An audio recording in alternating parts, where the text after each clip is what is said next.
Hello YouTube, this is Morgan Airspeed Prime here with my next Avatar news update video. This time out we have more pictures. The pre-orders have gone live for the McFarlane Avatar Toyline, at least most of the wave 1 that we actually know about.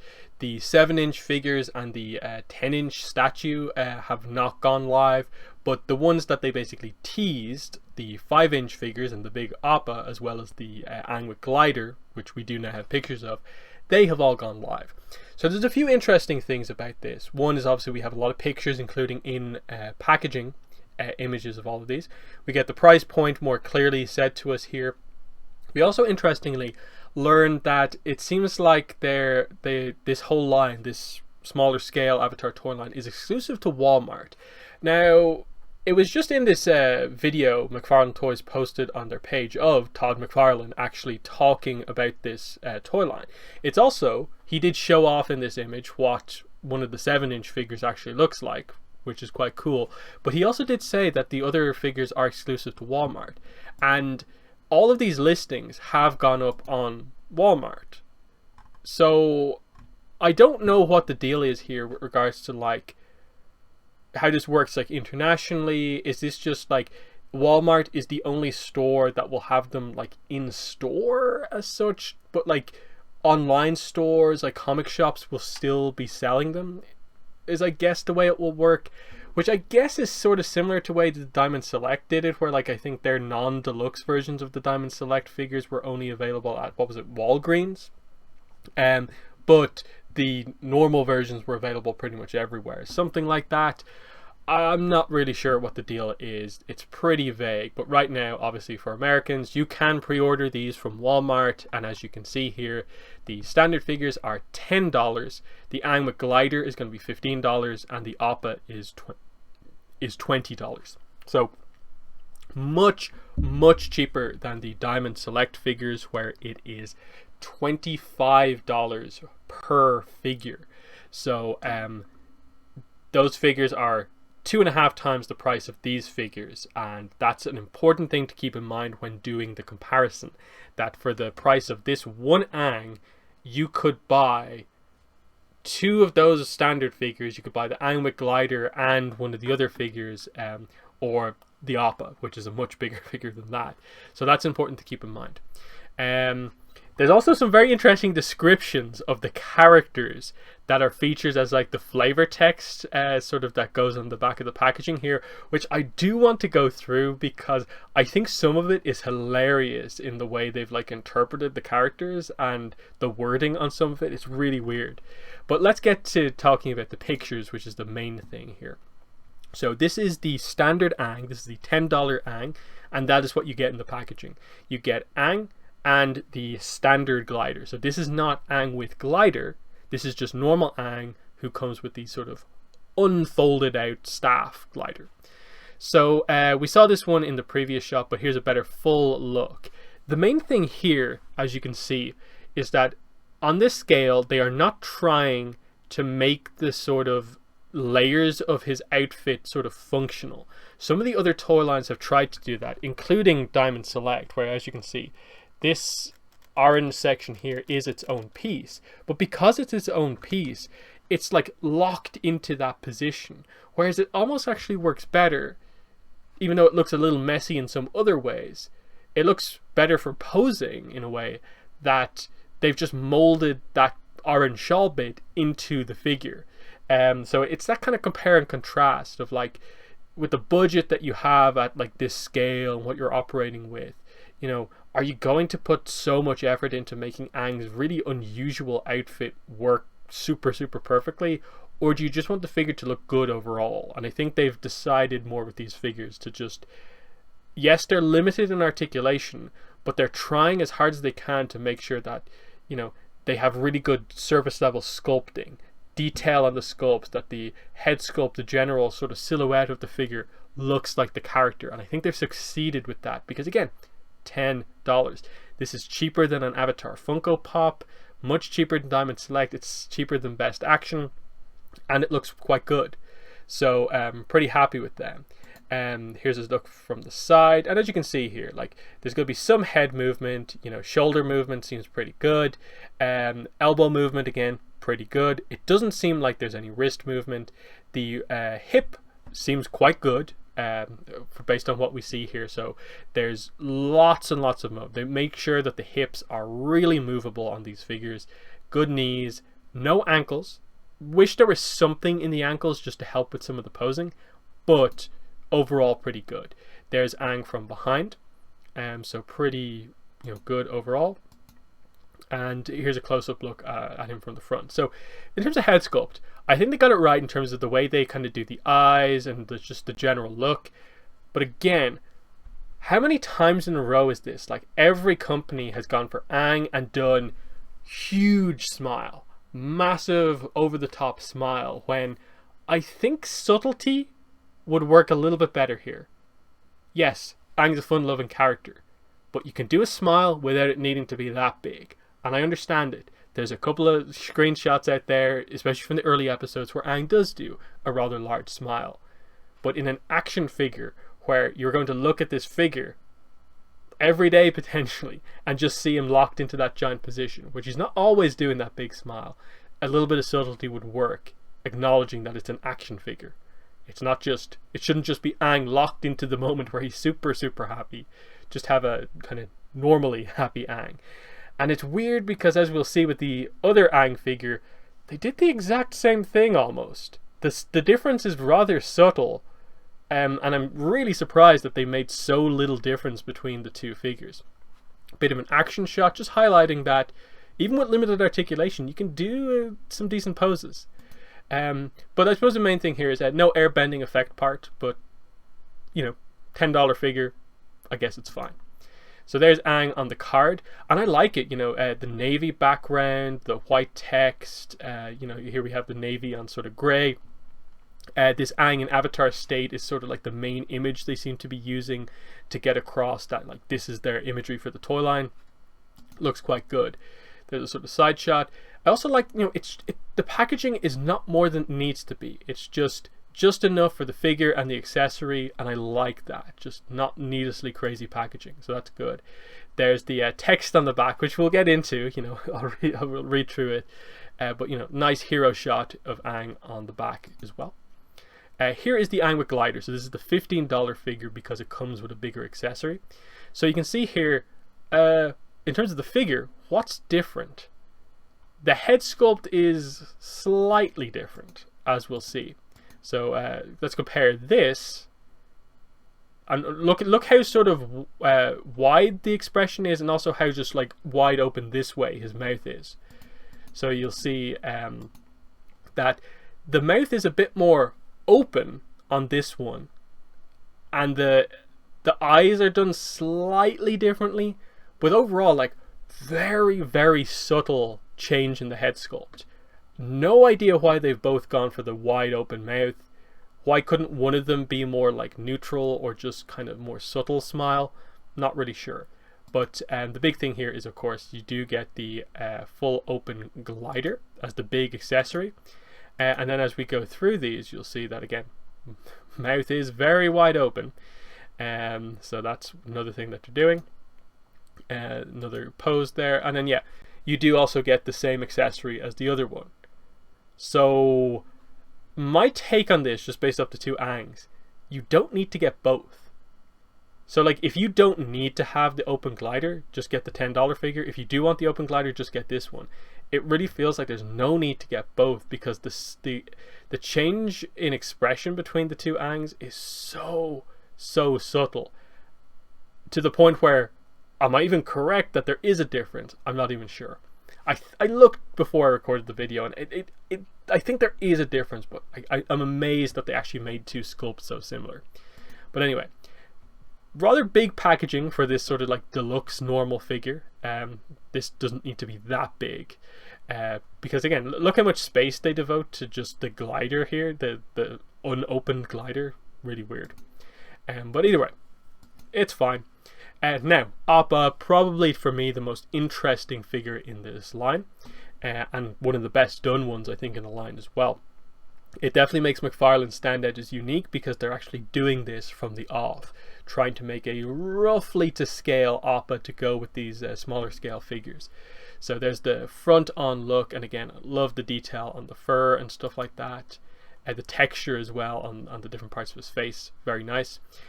From the description, the head is going to move to a certain degree, so that's good. The jaw, so the mouth is going to be able to be closed, open, and so on. And then the tail is also going to have a little bit of motion as well, as we can see here. So it's a separate piece here that you have to attach in. So it's just because of us, the way it attaches in, it's going to have a little bit of side to side and up and down motion, but I don't think a ton. And I think that's most of the articulation that it's actually going to have. But I love even just the way they did the paint, the fact that you can see again the fur pattern even along the tail looks really good. For only $20 as well, this is quite a hunk of plastic that you're going to be getting, and it's one of the best looking Appas that we've seen. You can fit a figure on here. By the looks of it, it looks like you're probably only going to be able to fit 2 figures on here because the scale isn't perfect. Like the Appa is probably needs to be 1.5 times as big as it is now to be the right scale, but it's in the ballpark, and that's a good attempt. So that's the packaging. You see open window, actually quite cool. So if you see this in store, you actually get to kind of have a touch of what the figure actually looks like, so that's cool. There's the back with Appa. Katara. I think the Katara is the best looking of the sort of normal figures. I think Appa probably is the star of the show overall from this line, but Katara, in terms of the character figures, really, really good attempt. Really, really good. And again, the Diamond Select Katara was the first ever Katara action figure, if you don't include the Funko Pop. And so far, it's 2 for 2 in terms of Katara action figures. They're doing a really good job. Again, this is the main shot that we saw. She comes with a water whip type thing, but just really nice general look silhouette of the figure here. From the side, you get a better look at the hair, so the ponytail down the back, the hair loopies, and again, the detail in terms of the surface sculpting on the outfit, on the different sections and layers of fabric, and then also the fact that you get that sort of strand of hair effect in the hair. Really good. Another look there, and you can see that, okay, just with a subtle amount of posing, she's holding a little bit of a pose there. And there's a look kind of from the side, and it seems like they, again, like the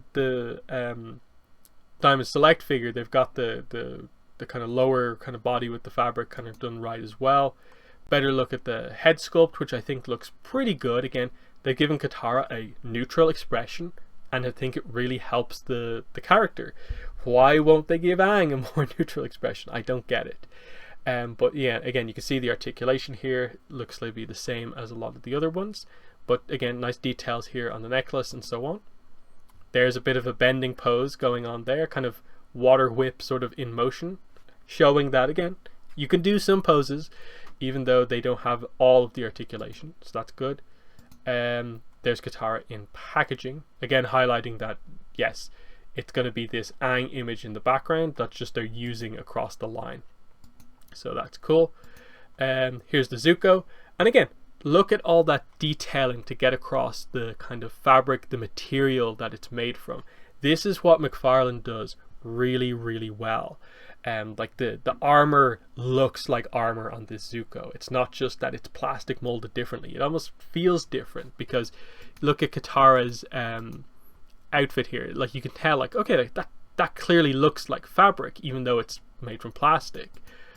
But they've given Zuko's armor a bit of a kind of leather effect to get across it's made from something different, and that's cool detail that Diamond Select don't do, but this $10 figure is doing.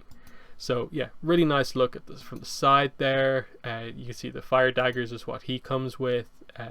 Much closer look there. Look at the difference between the fabric here, the leather here, the kind of painted bits on the edge of the armor that are, I suppose, metal. Really, really good stuff here in terms of detail. And there's Zuko in packaging. Zuko on the back. Sokka.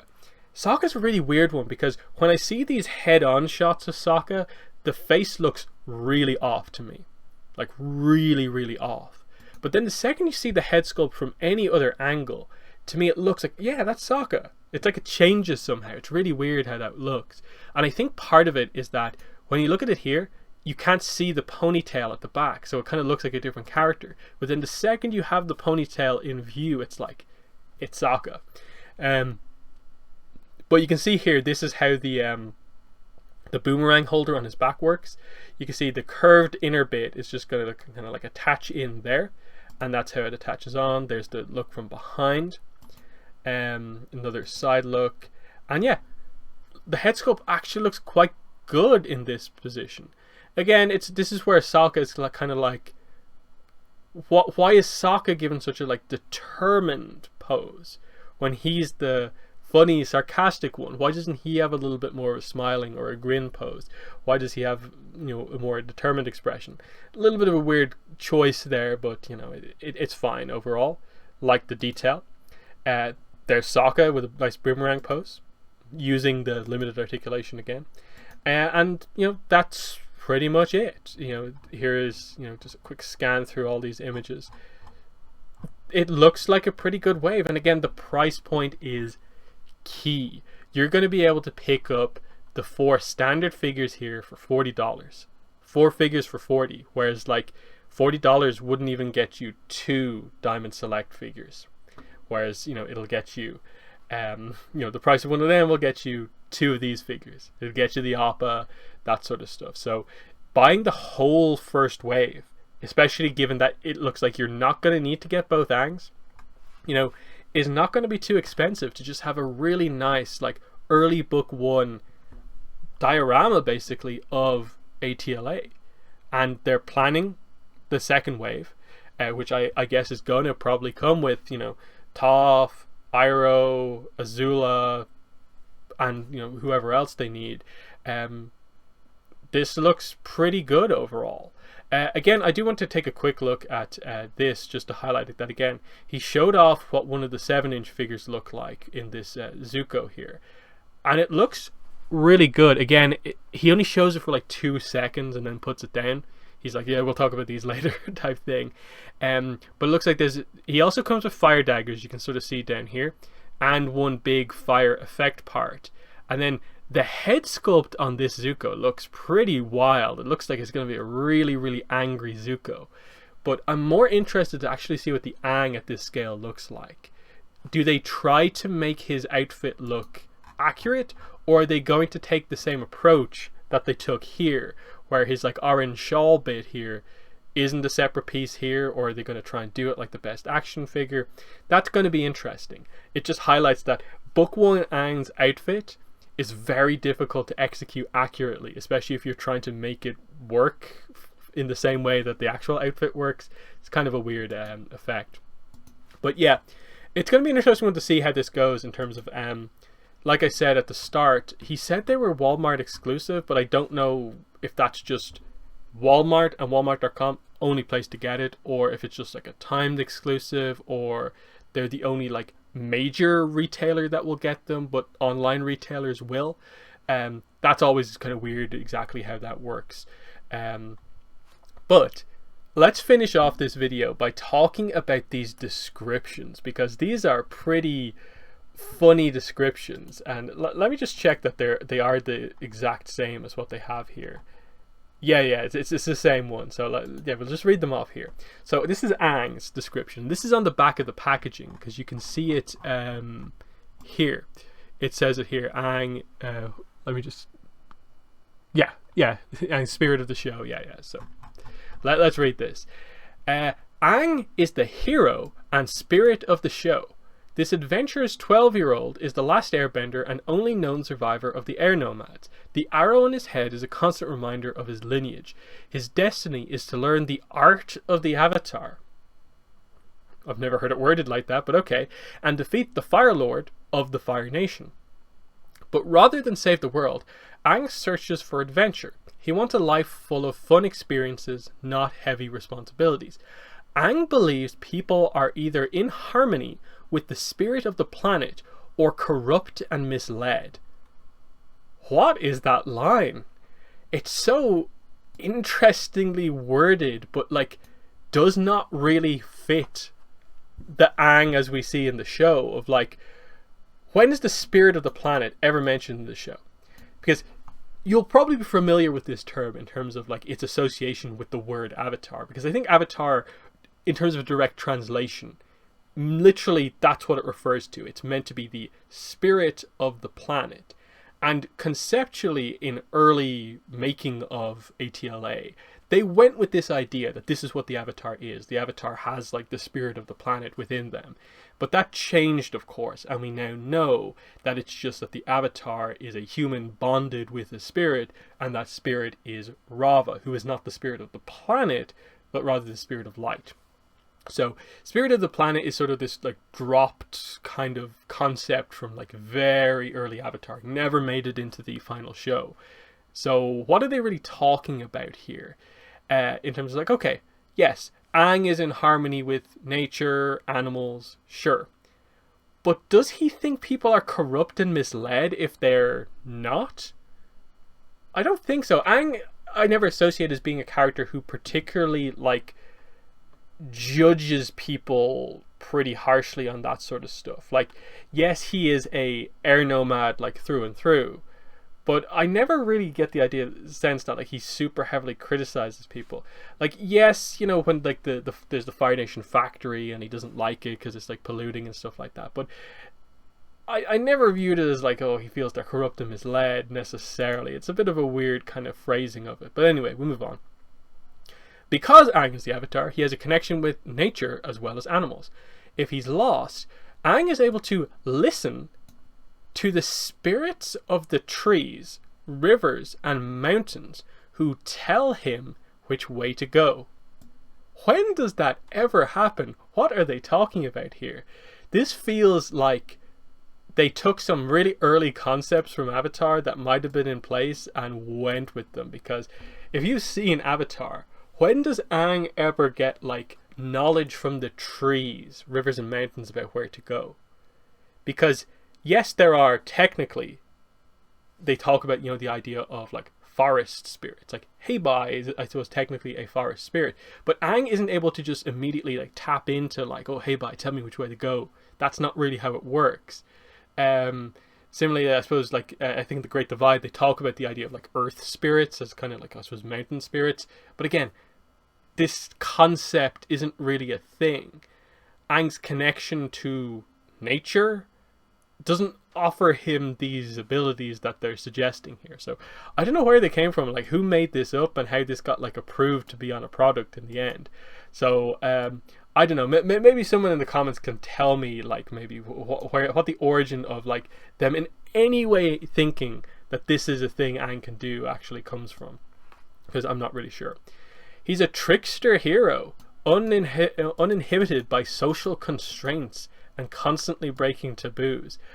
I get what they're going for there, the whole idea that yes, like Aang can be like that at times, but I never really view it to that extreme, that like it's really defining that look at him breaking these social constraints and like dealing with all these taboos. It's like, not really, but just weird wording. Like, of all the ways to describe Aang, that is not necessarily the way I would do it. The Appa one I think is pretty fine. Yeah, that's fine.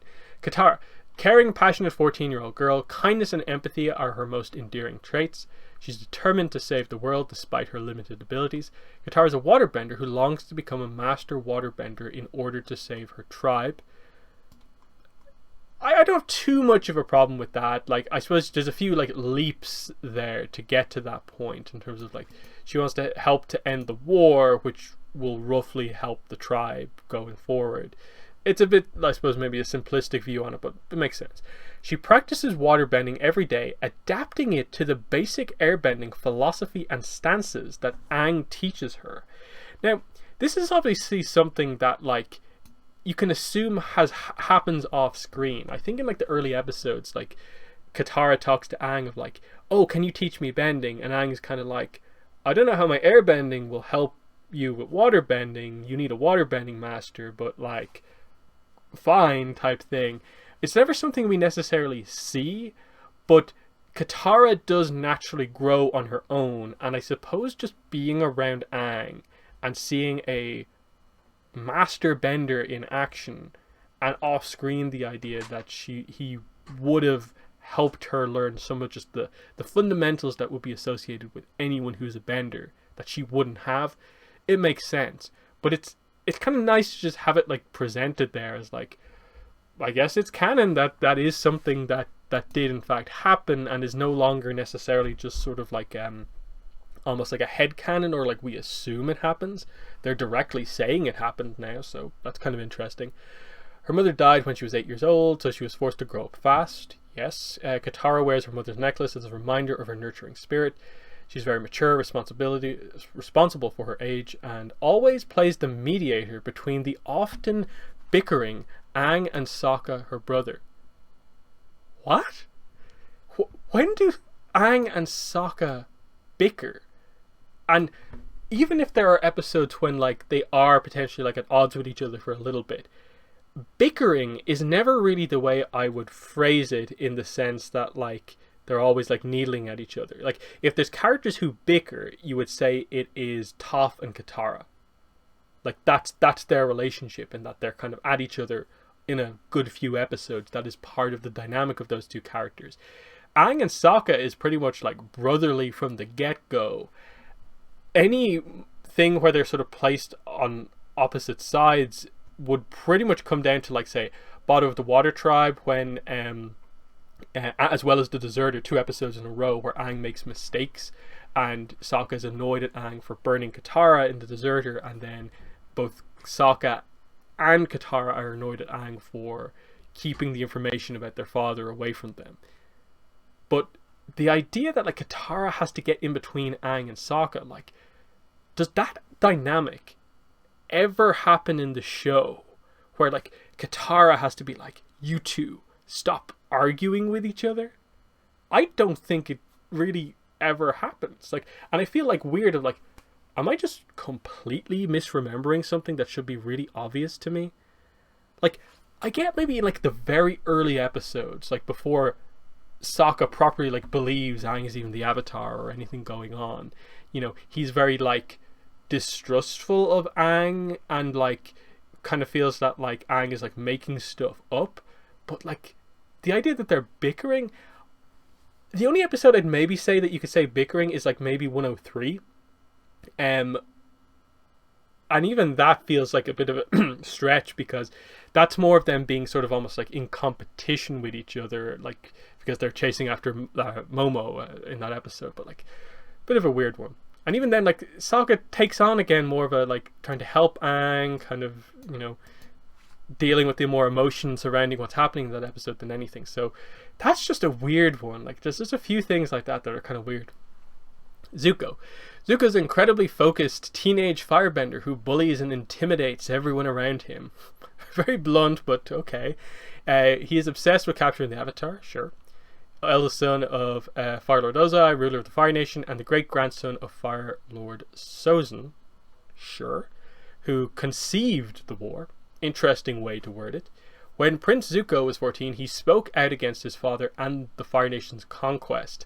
He didn't speak out against their conquest, and more of like the way they used their rookie soldiers in doing that.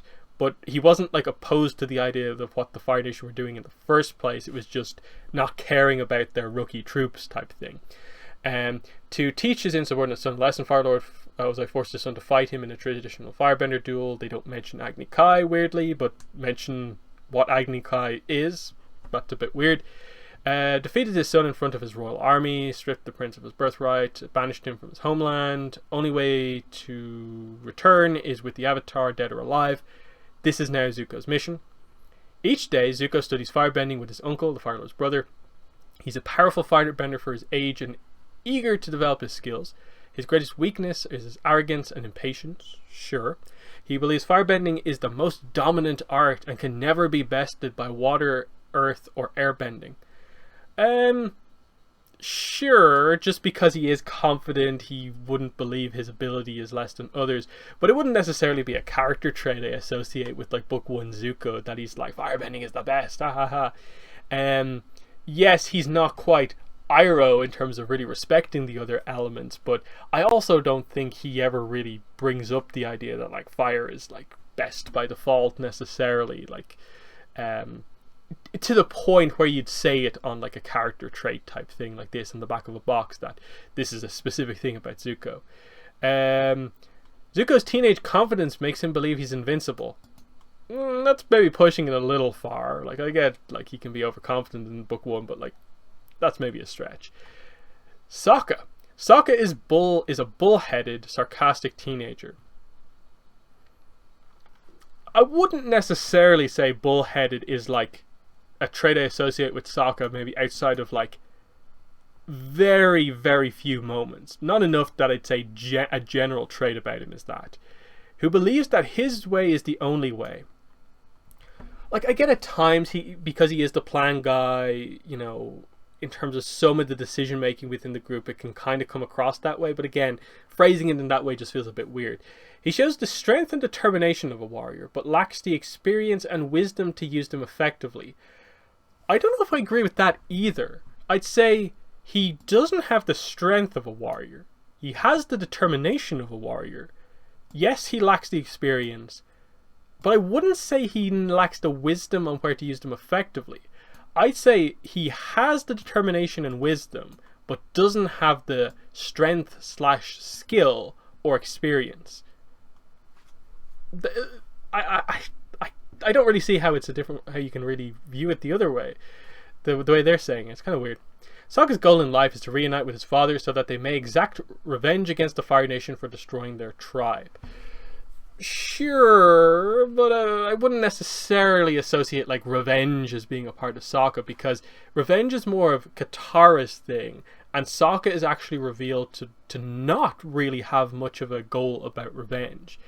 He doesn't view things in that way, so they are getting a few things kind of slightly wrong or skewed here.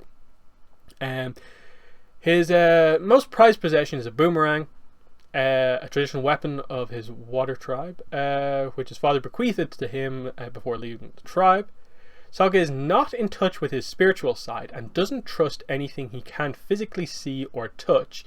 Therefore, he's practical, preferring tools and weapons to bending, which he has not learned. Why would you say that? Like, he's a non-bender. Of course he hasn't learned bending. It's just a weird statement there.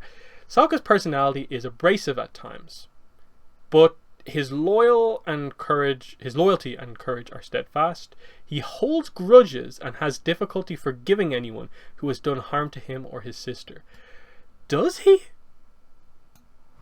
I wouldn't necessarily associate grudges as being a thing Sokka holds. Like, that's more of a thing with Katara, is the grudges, in terms of like really long, holding them onto them for a long time.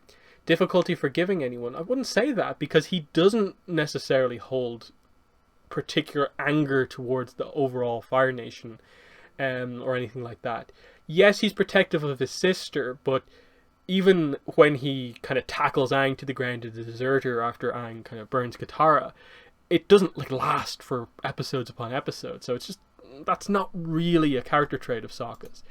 And it's not that I think there's like a few of them feel fundamentally wrong. It's just like taking like maybe one moment and saying that's a character trait, like that is a part of them at all times, instead of like, no, Sokka might have been stubborn about this like one thing. It doesn't mean he's stubborn overall as a character trait type thing. In the same way that, like, sure, Katara, kindness and empathy, absolutely, that is 100% correct. Unlike, say, you know, oh, Azula was kind in this one scene, therefore kindness is one of her character traits. It just feels a bit weirdly done. I'd love to know who wrote these, where they got these from, and if they actually had to go through any sort of approval process before being confirmed. Because again, these are going to be on the back of these packages, and a few of these I'm just are so funny that when I get my versions of these figures, I'm just going to keep the packaging just to hold on to stuff like this. The Aang is able to listen to the spirit of the trees type thing. Just okay. So yeah, in the comments, let me know what your thoughts are on a better look at all of these figures. So everything We have full shots in packaging and stuff like that. What are your thoughts on these? The exclusivity, the quick look at the 7-inch figure that we got, and even just these descriptions. What are your thoughts on what some of these ones said here? Because I think they're just almost more fun to go through the descriptions and see what way they worded things, rather than going through the pictures of the toys, which is actually the news here. But let me know just your thoughts on everything that I covered here. But that's been the video. Thanks for watching, and bye.